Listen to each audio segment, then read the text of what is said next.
नमस्कार, मैं श्यामगिरी। आप देख रहे हैं TV TFD India. TV TFD India में आप सभी दर्शकों का स्वागत है। छात्रों का आंदोलन जिस दिशा में जा रहा है, अब इस सरकार के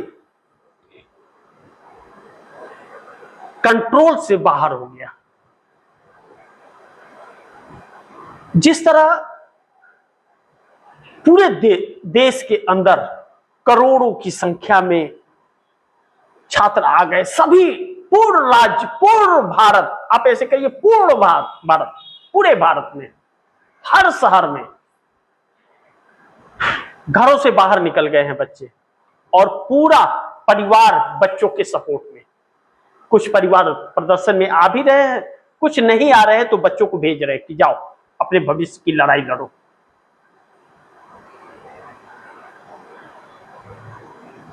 छात्रों का आंदोलन शिक्षा और पेपर लीक को लेकर के था कि सरकार की व्यवस्थाएं अच्छी नहीं है।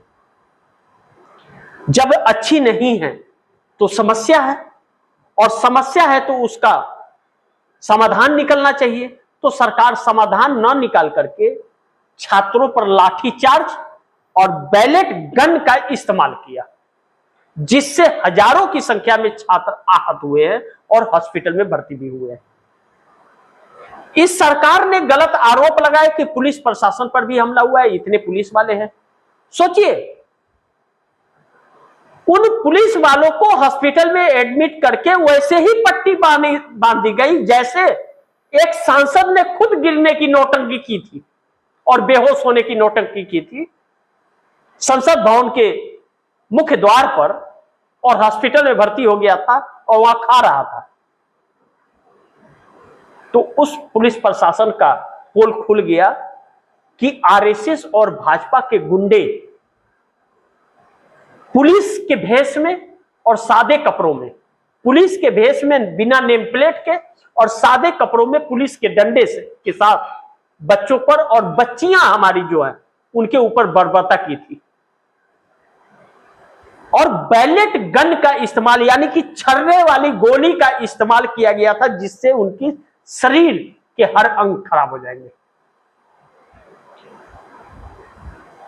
बैलेट गन से मारने के लिए या कील वाले पुलिस के डंडे से मारने के लिए गृह मंत्री के आदेश की जरूरत पड़ती है, और यह अमित शाह के आदेश के बगैर ऐसा नहीं हो सकता। और जो आरएसएस और भाजपा के गुंडे उसमें थे, वह अमित शाह के इजाजत के बगैर प्रशासन उसमें शामिल नहीं कर सकता था।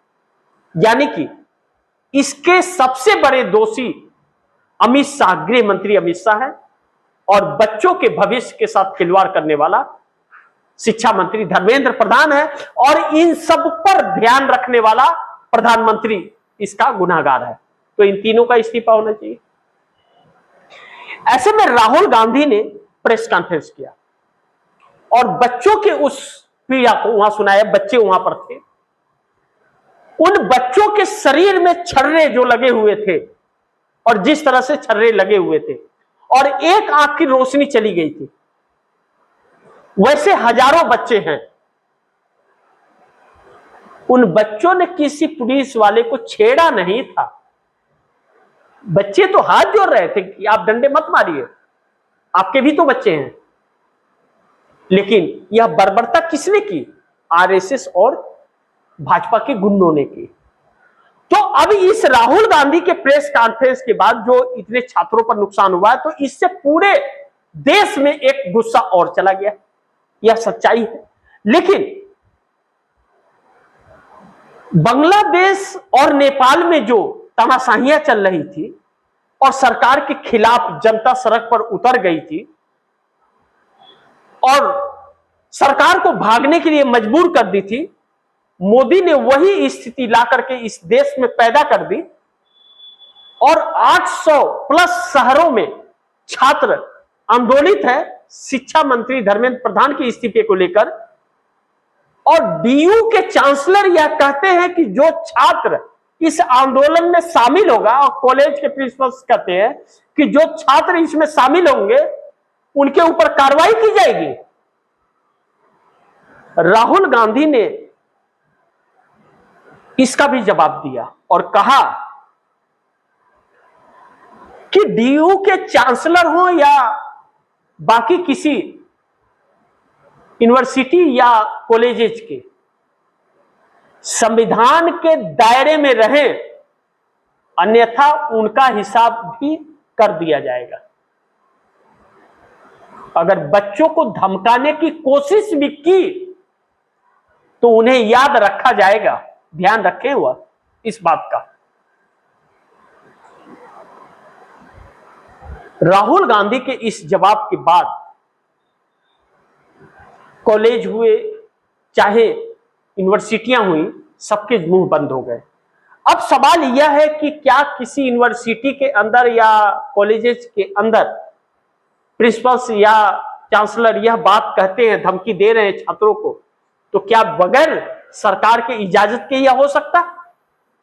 ऐसा बिल्कुल संभव नहीं है। यानी कि सरकार के इजाजत से यह कुछ हो रहा है। यानी कि इसका मतलब यह है कि सरकार इन बच्चों को अभी भी धमकाने और डराने का कार्य कर रही है, जो बहुत चिंताजनक है, जो नहीं होना चाहिए। ऐसे में छात्रों का आक्रोश और बढ़ रहा है और इस देश का लीडर ऑफ अपोजिशन और पूरी इंडिया गठबंधन इन छात्रों के साथ अलग अलग शहरों में छात्रों को जो सपोर्ट कर रही है और इनकी सुरक्षा में खड़ी है।